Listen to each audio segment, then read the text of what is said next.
This is Dr. Christopher Sendy with Nova Health Recovery Ketamine Infusion Center in Alexandria, Virginia.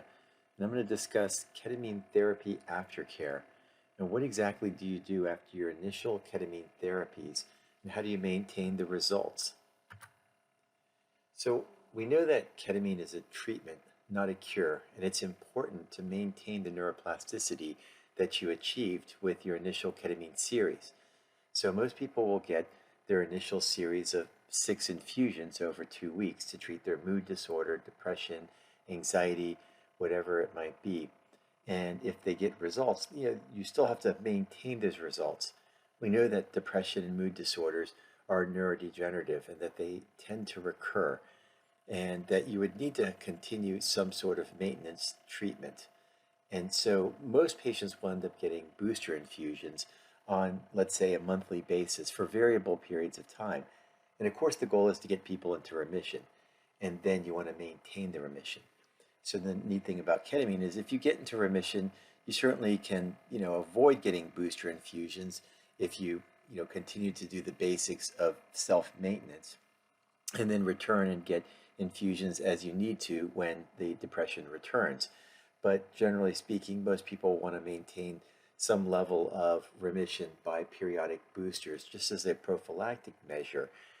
Now, you can certainly return any time sooner for infusions if your symptoms worsen, because basically with ketamine therapies, if the individual starts to have a decrement in their mood and increased depression, then certainly repeat infusions can bolster the individual back into remission or significant improvement. In the meantime, other baseline medications can be altered to help maintain the effect. Now, for some individuals, they may require weekly infusions for periods of time, while others can go months between sessions. And this is really variable, so you don't really know who's going to need more infusions and who's going to need less. Now, if you're offered home-based ketamine therapies as a maintenance tool, such as a racemic ketamine nasal spray, and that is not the same as Spravato. Spravato is S-ketamine, which is really only half of the ketamine mixture. And the other option would be oral ketamine. And these are used only at home. And basically, an individual would use these in a microdosing fashion or low dose fashion on a periodic basis. Some of the key features of this would be that it allows the maintenance of a person's mood through continued neuroplasticity.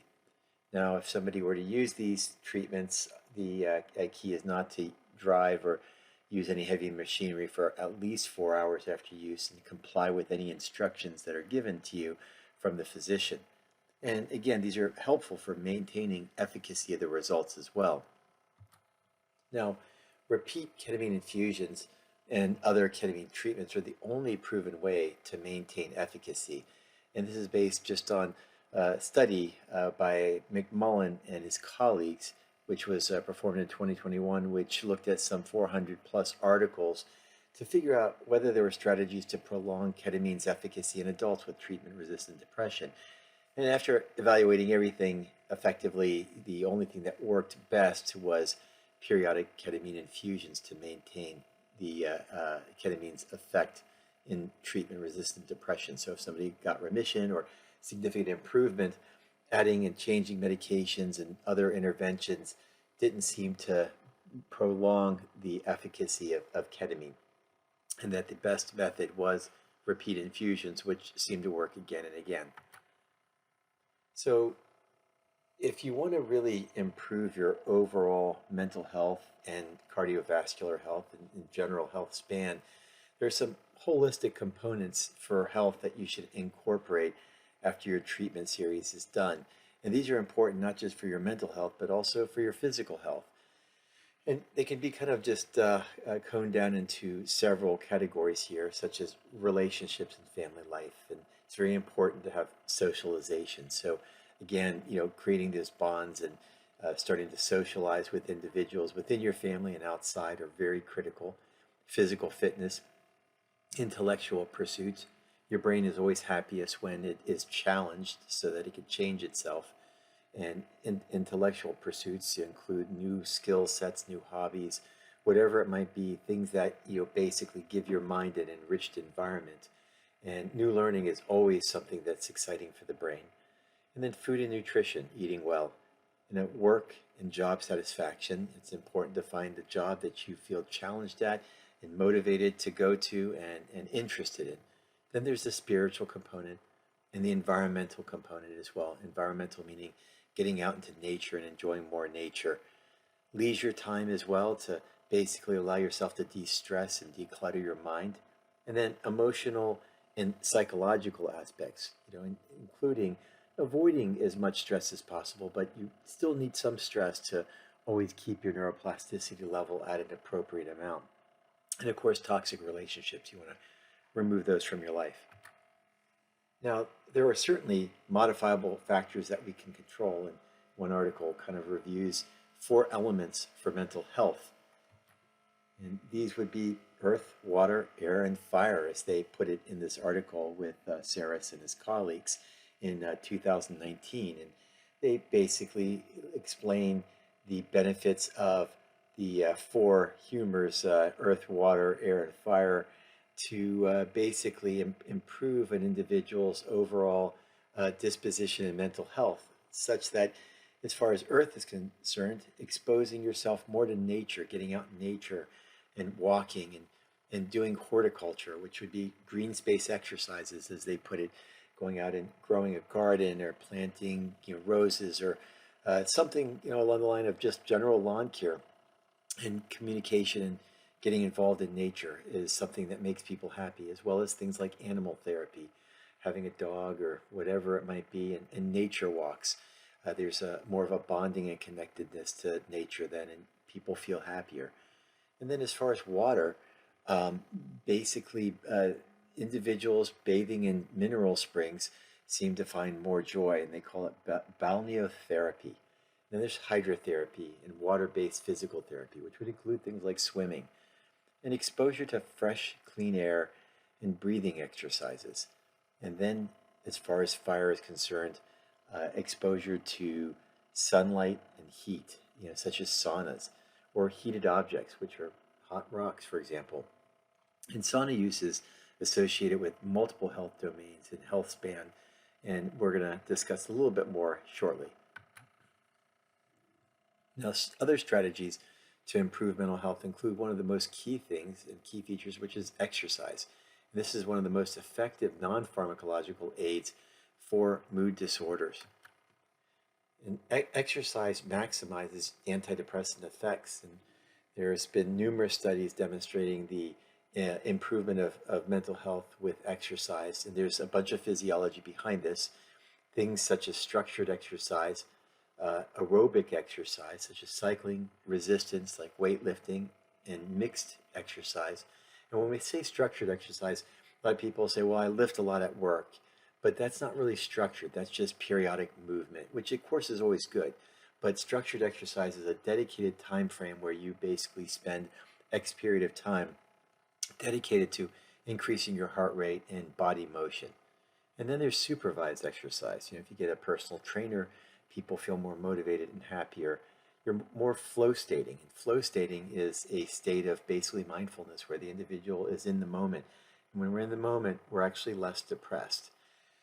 And then it's important to exercise at least 3 to 4 times per week, at least 150 minutes per week. And each person should have their physical activity individually tailored. Obviously, you should always check with your physician whether or not you're physically able to exercise, and get appropriate medical clearance if needed. And in some individuals, just movement alone and walking is sufficient. And exercise should be seen as an adjunct to medications. When you do exercise, at least 45 minutes per session, and low to moderate activity levels perfectly fine as far as an antidepressant effect. Now, we know that that exercise modifies the brain in a number of different ways, and aerobic activity as a structured exercise allows you to regain neuroplasticity and heal your brain. It actually increases brain-derived neurotrophic factor, which is a growth molecule for the brain. It increases synaptic generation and neurogenesis and neuroplasticity. And it is a great antidepressant effect, and it's also great for your cardiovascular health as well. And examples again would be cycling, running, swimming, stairmaster, even vibration plates for low impact type exercise for individuals who are older or have arthritis. And of course, there's group exercises as well, like group spinning, and that's always nice because it allows for socialization. And there's also a lot of mechanisms by which exercise improves mental health, and these are kind of important because they intersect with the very mechanisms that cause the breakdown of neuronal connections. And this includes the decreasing of neuroinflammation and the increasing uptake of canurenic acid in muscle tissue when you exercise. And canurenic acid, or Ka, is a breakdown product of tryptophan. And tryptophan is a amino acid that we know is made into serotonin and ultimately melatonin even. But when there's inflammation and stress, tryptophan can get shunted into these byproducts through activation of specific enzymes and produce something called quinolinic acid, which is neurotoxic. And so excess quinolinic acid causes the breakdown of neurons and neuronal connections. So exercise helps muscles soak up the canurenic acid so it doesn't create quinolinic acid. So I just got a couple of basic diagrams here, and we look at the upper right in particular, and we can see that basically quinolinic acid, which is a breakdown product of tryptophan under bad circumstances, causes a number of problems. One is it causes glutamate to not become gamma aminobutyric acid, which is GABA. So glutamate is a neurotransmitter and molecule of learning. It's actually a neuroexcitatory molecule, which is involved briefly with the formation of neuroplasticity. So we need some glutamate around. But if it stays around too long, then it causes problems.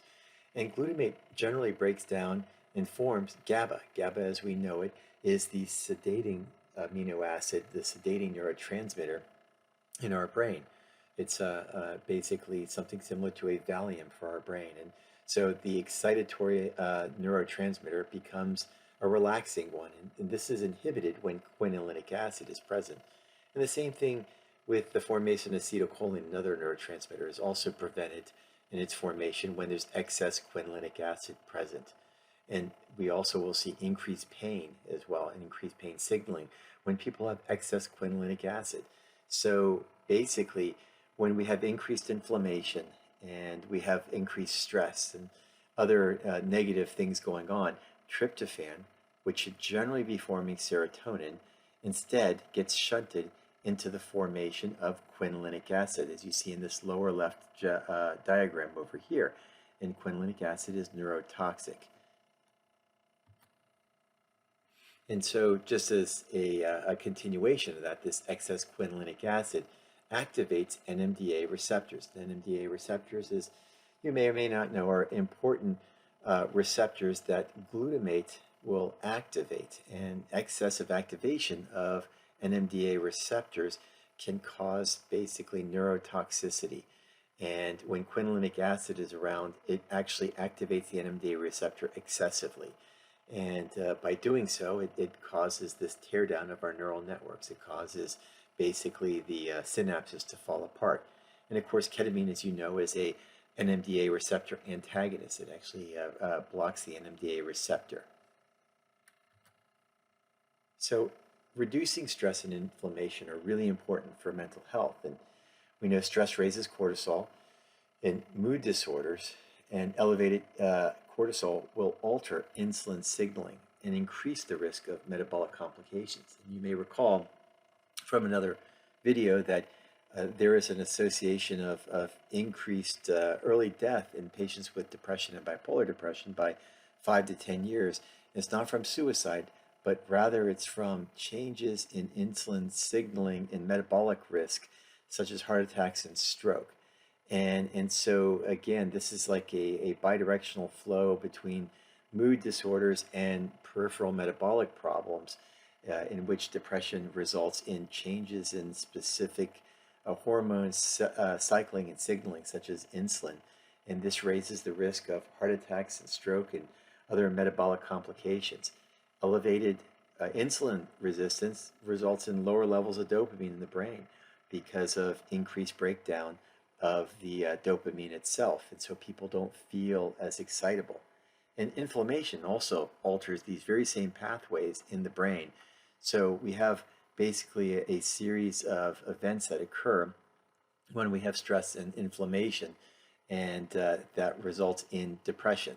So in this particular diagram, we on the left see that when we have insulin resistance, that insulin resistance, which we see in diabetes, for example, and we see in other stressful conditions, will cause mitochondrial function, which is your powerhouse of your cells, to actually not work like they should. And you get increased oxidative stress, which means you're kind of rusting internally and aging more.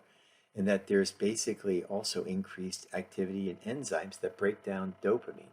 And dopamine is what makes us feel motivated and somewhat rewarded. So there's decreased dopamine signaling, which is why we just don't feel excitable. We just get depressed and don't feel as rewarded and get anxiety as a result of that. So what's really important is that we want to improve insulin signaling, basically by normalizing insulin signaling. And the way to do this would basically be things by decreasing stress, decreasing cortisol levels, decreasing inflammation. And of course, if you have excess weight and obesity, obviously treating that, because obesity does increase inflammation and it obviously represents insulin resistance. Now, options for exercise that have also been shown to be helpful for depression include things like high-intensity intervals. So before you embark on any exercise program, always check with your doctor if you're safe to do those types of exercise. And obviously, any movement is good, but certainly high-intensity interval training allows for an increase in brain-derived neurotrophic factor at levels that are significantly higher. And it has been shown to decrease depression by increasing neuroplasticity as a result of elevated brain-derived neurotrophic factor levels. Now, there are certainly a number of different variable ways to do high-intensity interval trainings, and it's beyond the scope of this particular review, but this would be another example of something that could be incorporated into lifestyle changes to improve your mood. Then there's saunas. Saunas also increase health benefits by increasing BDNF. BDNF is involved with neuroplasticity and the formation of new connections and synapses in your brain. And this results in decreased depression and decreased mood disorders. And it may be through a combination of heat shock protein, growth factors, and other mechanisms that saunas work. But they definitely do improve mood and also health span. So intermittent fasting and the way that we eat and when we eat are really critical for our mood and also general health. And it's been shown that intermittent fasting improves brain-derived neurotrophic factor levels and also activates something called autophagy, which is basically breakdown of old cells inside our body, which gives us anti-aging benefits as well as increased mood. And there's numerous research articles that demonstrate intermittent fasting helps cognition and prevents neurodegeneration and even improves the formation of new neurons inside the hippocampus. And the hippocampus is involved with memory. And so this is something which is very interesting and certainly useful. So any intervention that increases BDNF in the brain can increase neuroplasticity, and intermittent fasting would be an example of one of these. Now, sleep is something that affects many people with mood disorders and a number of other metabolic processes. So most people have insomnia or sometimes even hypersomnia. And there's certainly beyond the scope of this video to cover everything about sleep hygiene, but we know that depression is associated with sleep disturbances and vice versa. So some of the basic sleep hygiene that you might want to consider would be things like not eating for several hours before bedtime, trying to certainly keep a structured bedtime, and definitely go to bed before 9 p.m. if possible, or even at dark if that's even a reasonable option, because as humans we are designed to go to sleep at dark and wake up in the morning with the sunrise, because again we have clocks in our brain. We are designed to be seeing things in the daytime. We have poor night vision. So historically, that's kind of how our circadian rhythm ran. But we do have peripheral clocks in our gut as well. And when you start eating late at night, that can cause your gut and your gut peripheral clocks to send information to your brain that maybe it's daytime and the brain's got it wrong. And so this can cause some cross signaling, and individuals can start to have trouble sleeping when they eat at the wrong time. This can also cause cortisol levels to rise and wake us up when we're supposed to be asleep. So again, it's extremely important to maintain a structured sleeping environment, to go to sleep at a regular time, and preferably not too late. The other issue is, of course, eating at the wrong time, and we just mentioned that briefly. So eating late at night does reset our central clock. Now, regular bed and wake times are really important to kind of get into a structured rhythm. That'll certainly reset our clocks over time, turning off your electronics. And I know that cell phones and iPads and TV sets certainly can be distracting. The light itself can cause certain hormonal changes in our brain that will want to keep us awake. And keeping the room cool is another issue, because hot rooms basically are very uncomfortable, and our body temperature tends to drop as we fall asleep. So the other issues are keeping the bedroom for use only for sleep and sex, no TV or eating in bed. So you don't want to make your bed your office. And if you're having a lot of problems with sleep, you might want to consider cognitive behavioral therapy for insomnia. And there are specific practitioners who practice this type of therapy. Now, you might want to consider also the lighting in your house. And we aren't really designed to have lights historically, but we do, and that does interfere with our ability to go to sleep at the right and wrong times. So there are glasses to screen out blue spectrum lights. You can put them on your computer, you can wear them, but there's also Philip Hue bulbs that can allow you to have an evening light setting. The other issues that we see is individuals just don't get outside enough, and so daytime sunlight really makes a difference in setting our circadian rhythm. Avoid alcohol, avoid caffeine, avoid nicotine. They all interfere with sleep, and certainly you want to be evaluated for and treated for sleep apnea if you have that. So other options you may consider are using a cooling blanket in bed if you're really hot. And don't forget to wear your CPAP machine if you do have obstructive sleep apnea. And for those who just need a little background noise, some ambient white noise and a noisemaker can be helpful. Certainly addressing and treating medical conditions, especially chronic pain, can be important. And exercise really allows us to sleep a lot deeper, but certainly not exercising directly before bedtime. Now, seasonal affective disorder is also a considerable problem, especially in the fall and winter. But some people do get seasonal affective disorder in the summertime. But there are seasonal affective disorder lights that can be certainly helpful for this when utilized in the morning time and at specific times. 10,000 lux lights for fall and winter depression can sometimes be very helpful. Nutrition is a key issue in terms of mood and, of course, obesity. And obesity is associated with a fourfold risk of depression, as well as obesity causes decreased efficacy of antidepressant medications. And it's important to avoid processed foods and eating empty carbohydrates, because they do cause insulin cycling changes in our brain that basically alter our feelings. Try not to skip meals, and also consider changing certain types of diets. For some, a ketogenic diet can be effective in changing their mood, and ketones can have an antidepressant effect. And also increase your intake of seasonal fruits and vegetables, because they have phytonutrients, especially when they're seasonal, that can impact our mood. Now, also, we have to consider the fact that our food supply is depleted of many nutrients. And so a lot of times we can eat a lot of calories but not get appropriate nutrition.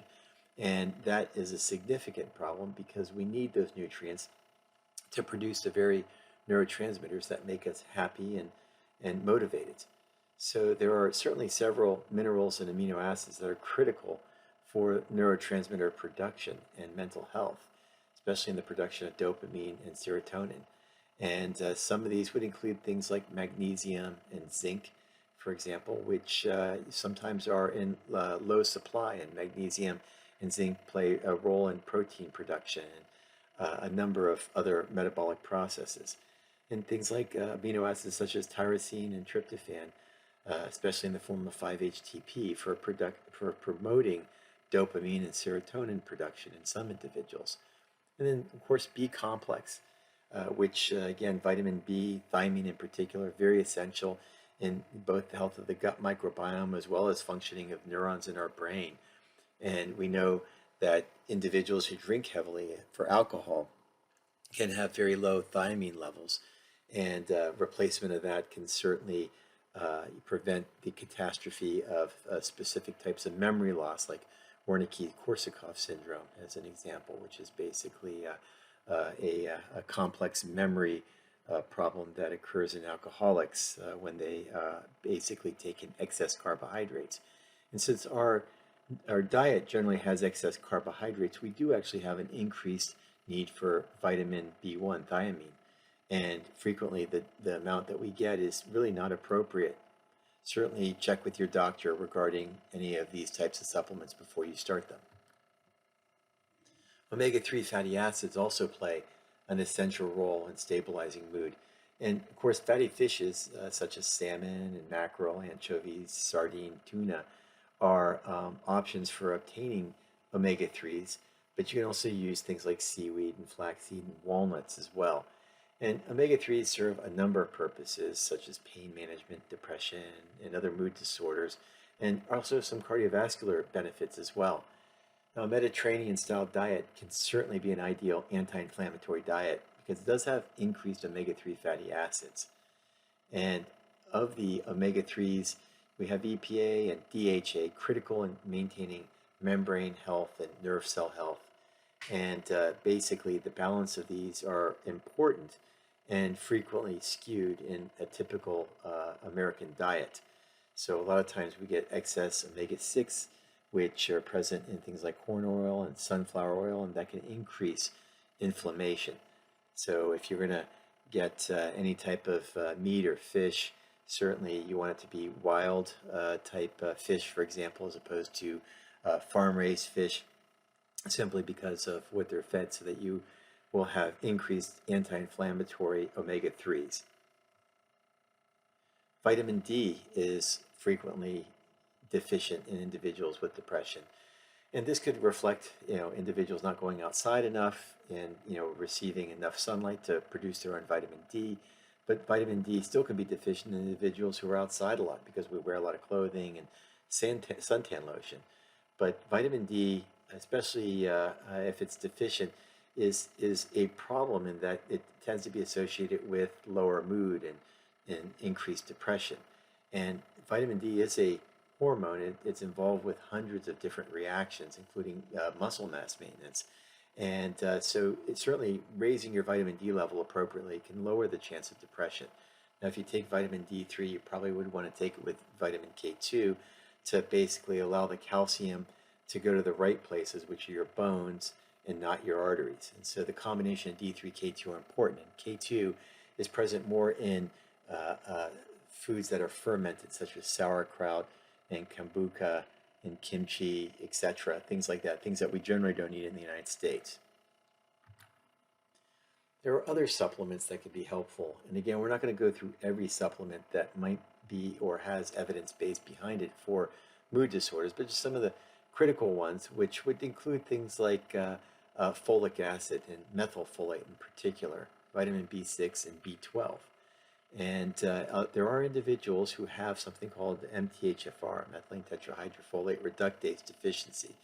And this is a particular genetic aberration in which basically the individual just doesn't metabolize folate as they should. And they just don't produce the methylfolate as appropriate. And as a result of that, don't produce methyl groups, which are important for the production of serotonin and dopamine. And we use methyl groups for a number of different processes in our body, including the production of muscle mass and a number of neurotransmitters and other reactions throughout us. But individuals with MTHFR can actually have difficulty producing these methyl groups appropriately and can basically have issues with mood disorders. And so there are certainly ways to evaluate this, but taking methylfolates and methyl B12 supplements in those particular cases can be certainly helpful in improving mood in some individuals.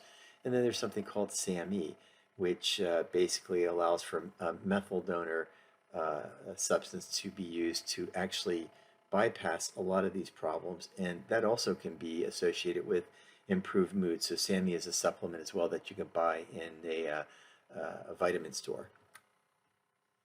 Minerals are also important. We do have mineral depletion in our current food supply, just based on the lowering of mineral in the general environment in which food is grown.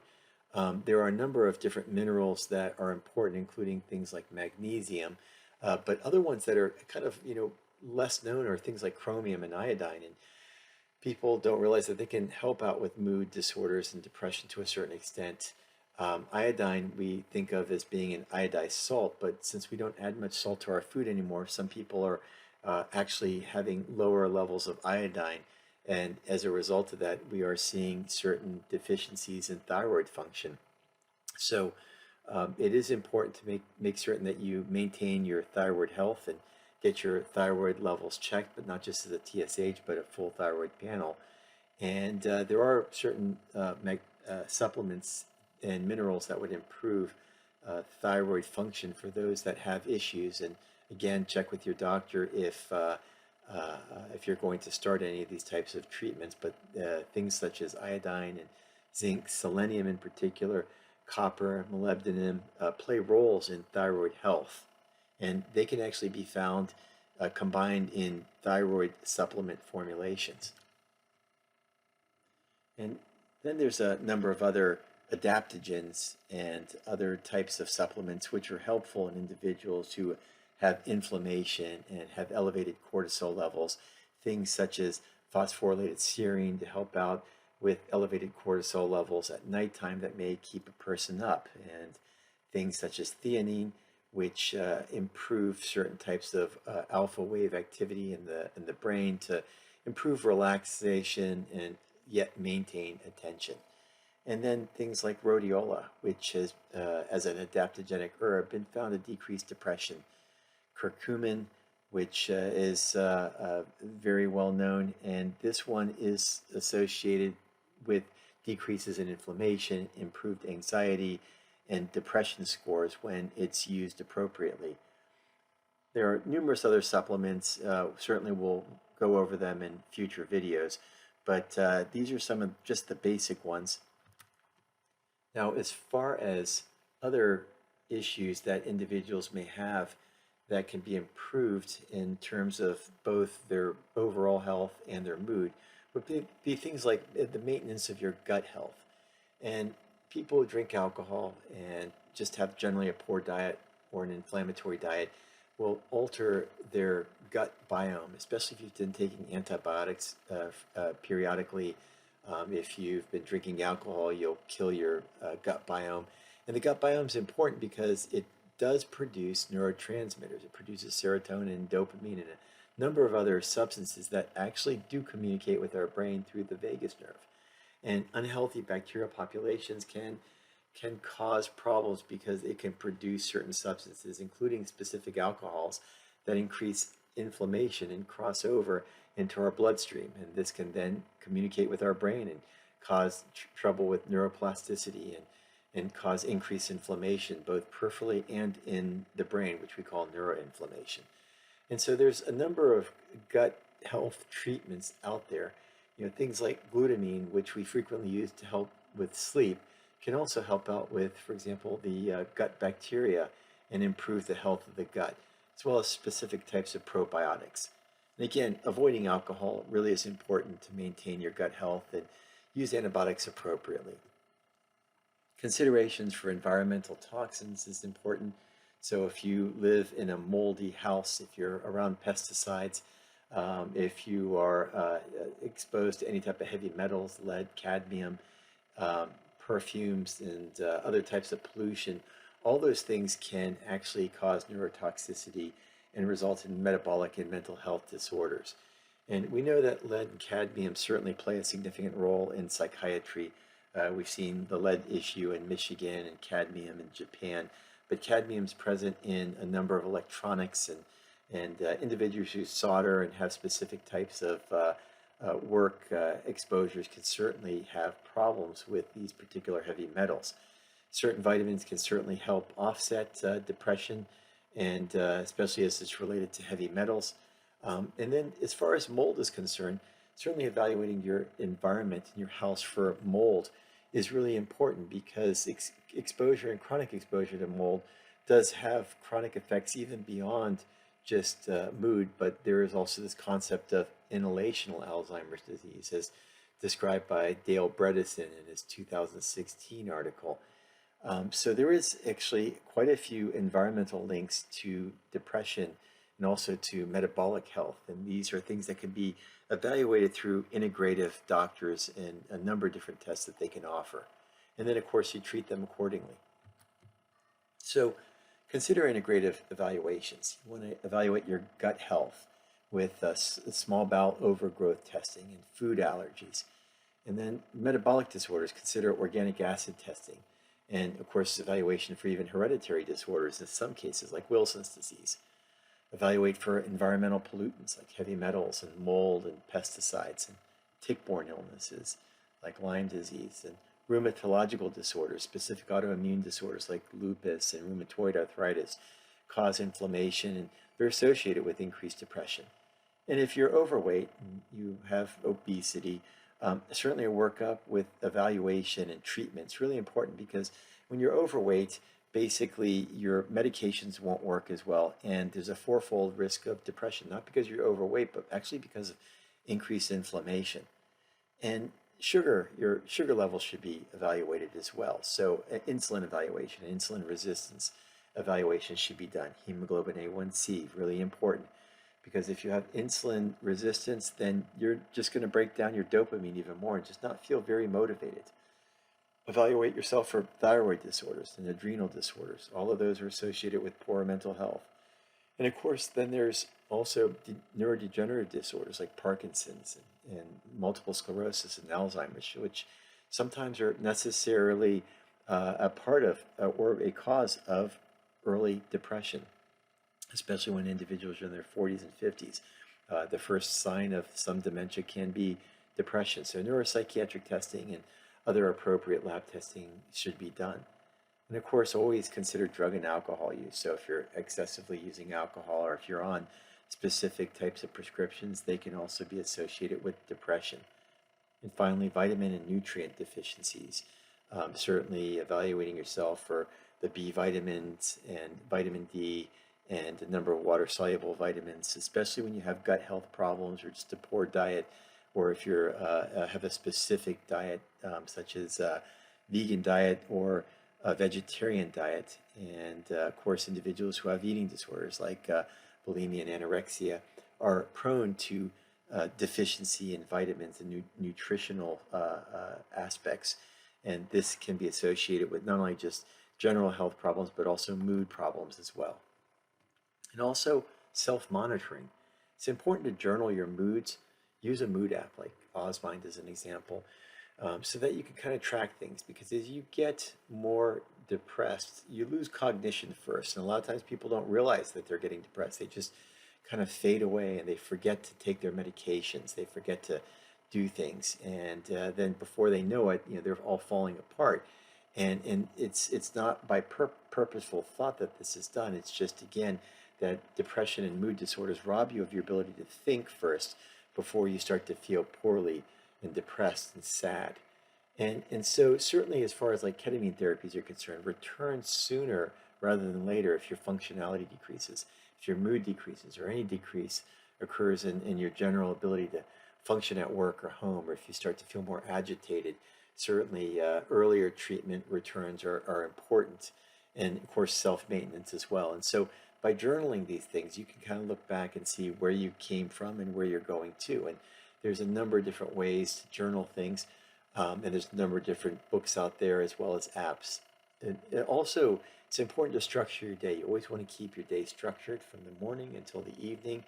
It's important to have a rhythm and a routine, our body and our mind likes to know what's coming up next. And unstructured time leads to basically your mind wandering. It's no longer flow stating.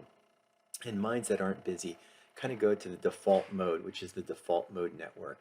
And that makes us feel depressed, makes us feel sad. And so it's important again to stay busy, because when we're busy and we're surrounded by people at work, we feel happier. And then also socializing. It's important for us to get around people, to meet up with people, and to be involved with group activities and group sports. And there's a number of different ways to do this, a number of different sports and activities and places and online apps that allow us to kind of get out there and become behaviorally activated. Behavioral activation is the key. It's important to stay compliant with your treatment. Take your prescribed medications, be compliant, take your antidepressants. And if they're causing side effects, let your doctor know. And then maybe they can just get things switched over, because if you don't tell the doctor that there's a side effect and you just stop it, then they just assume you're taking it. And it's important to take it every day. If you can't remember, put them in a pill box. If you're having side effects, let your doctor know, and let them know if you're not taking the medication. That's really important. And of course, don't overuse any particular medication. Obviously, there's a number of medications that have withdrawal effects to them. So it is definitely important to follow the instructions. And also keep your appointments with your psychologist, your psychiatrist, and your medical appointments. As we get more depressed, we tend to actually lose track of our appointments. We lose track of our structure and our time. And so it is important for us to map these things out and to journal frequently and keep track of both your appointments, your symptoms, and also, again, as we mentioned, depression and mood disorders result in cognition loss. And so we forget sometimes to take medicine. We forget to do our appointments. We forget to do things in how to keep track of ourselves and keep ourselves structured. So, frequently by the time things are gone wrong, you just don't recognize what you've lost until it's too far gone. And so this is where journaling comes into play. And also maybe having a second set of eyes on you just to let you know and remind you that you're starting to fall down. And of course, ketamine therapies, require an individual to be more proactive than reactive. It's a lot easier to maintain a person's effect than to kind of dig out of a hole. So we always tell patients just to return sooner rather than later for their infusions. Even if they have one scheduled a month out and they feel bad 2 weeks later, then come back in earlier. So the key thing about your lifestyle changes is to keep moving. It's all about the inner healing. And that part is up to you.